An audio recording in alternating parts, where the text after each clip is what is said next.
បន្ទាប់ពីបានចូលរួមហើយឃើញថាអាត្មានិងអ្នកចូលរួមដទៃទៀតទទួលបាននូវចំណេះដឹងអំពីការគ្រប់គ្រងរដ្ឋបាលដូចជារចនាសម្ព័ន្ធមួយវិញទៀតយើងអាចដឹងពីនៅពេលដែលយើងចង់ស្នើសុំពាក់ព័ន្ធនឹងការទទួលសេវាសាធារណៈយើងអាចដាក់ចូលទៅនៅមន្ទីរណាអីចឹងចំណាប់អារម្មណ៍ស្មារតីនេះដែលបានចូលរួមនៅក្នុងវេទិកា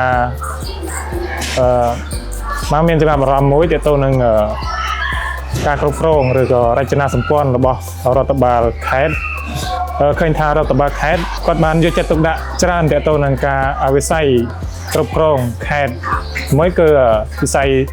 សាធារណៈនិងជាពលរដ្ឋ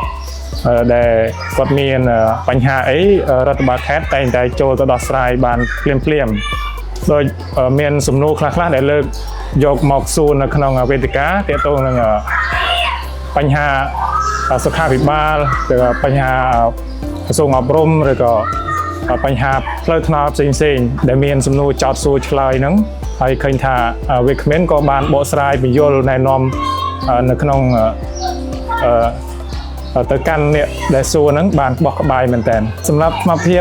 ចង់ឲ្យខាងសាលារៀបចំវេទិកាបែបហ្នឹងឲ្យបានកាន់តែច្រើនបើសម្រាប់ស្មារតីចង់ឲ្យខាងសាលា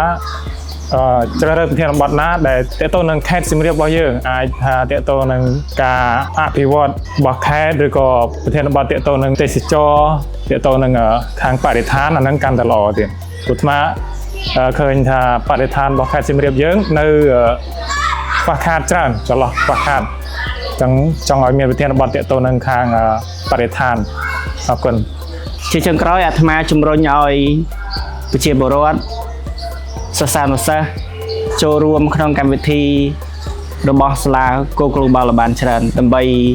បានជាការអភិវឌ្ឍខ្លួន